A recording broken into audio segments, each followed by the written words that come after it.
শুরুতে রাজীব আহমেদের একটি মন্তব্য আপনাদের পড়ে শোনাই। তিনি লিখেছেন, ৯০ দশকে জামাত রাজনৈতিক সংকট নিরসনে কেয়ারটেকার ফর্মুলা বা তত্ত্বাবধায়ক সরকার ব্যবস্থা নিয়ে মাঠে নেমেছিল। কিন্তু ২৯০ আসন পাওয়া বিশাল সেই দলটা মানে বিএনপি তখন শুনে নাই। তারা ১৯৯৬ সালে শেখ হাসিনার মতো দলীয় সরকারের অধীনে ইলেকশন করে ২৯০ সিট নিয়ে ক্ষমতায় বসে। পরে ঠিকই জামাত, আওয়ামী লীগ সহ জনগণের আন্দোলনের মুখে ক্ষমতা ছাড়তে বাধ্য হয়। তারপরে ৩০ বছর ধরে সেই মস্ত বড় দলটা মানে বিএনপি খালি কেয়ারটেকার জিকে করছে। আন্দোলন করেও কেয়ারটেকার ফেরাতে পারে নাই। বিএনপি সে সময় জামাতের দেয়া কেয়ারটেকার ব্যবস্থার সমালোচনা করলেও এখন শুধু বিএনপি না, দেশের প্রত্যেকটা রাজনৈতিক দল জামাতের দেখানো পথেই হাঁটছে। এখন ২০২৪-এ এসে জামাত সহ সকল রাজনৈতিক দলগুলো পিআর ফর্মুলার দাবিতে মাঠে নামছে।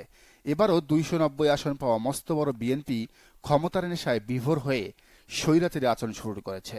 এই মন্তব্যটা করা হয়েছে বিএনপিপন্থী বুদ্ধিজীবী অ্যাডভোকেট হাবিবুর রহমানের একটি লেখায়, যেখানে তিনি জামাত সহ পিআরপন্থী দলগুলোকে নিয়ে বেশ কটাক্ষ করেছেন। হাবিব লিখেছেন, জামাতের আমির সাহেব সংসদ নির্বাচনে কখনো জেতেননি, এবারও পারবেন বলে মনে হচ্ছে না।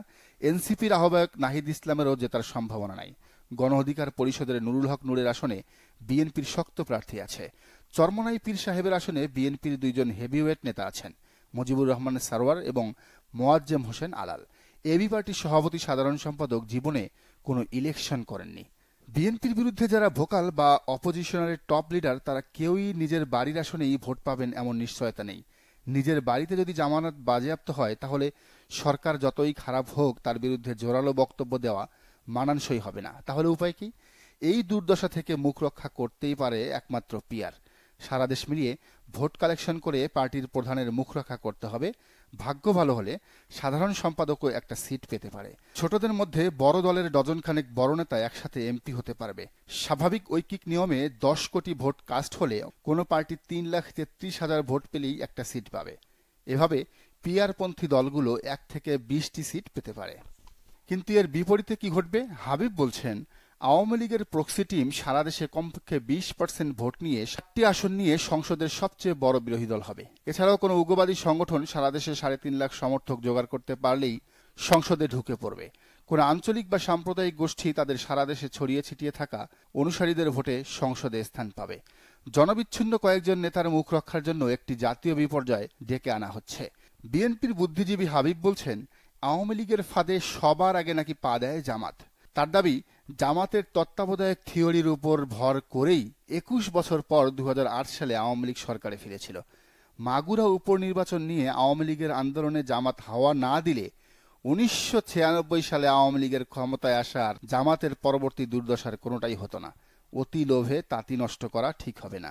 হাবিবের শেষের যে কথাগুলো, এই কথাগুলোর একটা দারুণ জবাব দিয়েছেন সালমান ফার্সি। তিনি লিখেছেন, উপনির্বাচনে ভোট ডাকাতি করলে সমস্যা নাই, সেখানে প্রতিবাদ করলেই সমস্যা। তাহলে ১৪, ১৮, ২৪-এ হাসিনা কি দোষ করলো?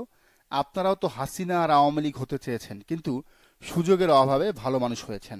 আওয়ামী লীগ যদি বিএনপির বিরোধী দল না হতো, তাহলে বিএনপি আওয়ামী লীগ হয়ে উঠত। দেখেন, হাবিব নিজেও স্বীকার করেছে তত্ত্বাবধায়ক সরকার ব্যবস্থাটা জামাতই আনছে। তাহলে বিএনপি কেন এই ১২ বছর জামাতের দেয়া তত্ত্বাবধায়ক সরকার ফেরানোর জন্য লীগের বিরুদ্ধে আন্দোলন করলো? হাজারো মানুষ মারা গেল। আর বিএনপি যে এবার ক্ষমতায় আসবে ধরে নিয়ে বসে আছে, সে ব্যাপারে সাধারণ জনগণ কি বলে শুনুন। জাহাঙ্গীর আলম জনির ভাষায়, সর্বশেষ ২০০৮ সালে বিএনপি আসন পায় ৩০টি। সেই বিএনপি নাকি এবার ২৯০টি আসন পাবে। কি কনফিডেন্স, কি পাগলের প্রলাপ! বিএনপি ১৭ বছর কি এমন করেছে যে তারা ৯০ আসন পাবে? এতই যদি ভোট থাকে, পিআর সিস্টেমে আসেন।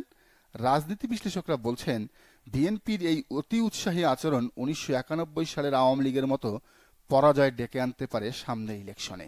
তারা হয়তো অনুধাবনই করতে পারছে না তৃণমূলের মানুষ তাদের চাঁদাবাজি, দখলবাজি, মাস্তানি, গুন্ডামির উপর কতটা বিরক্ত।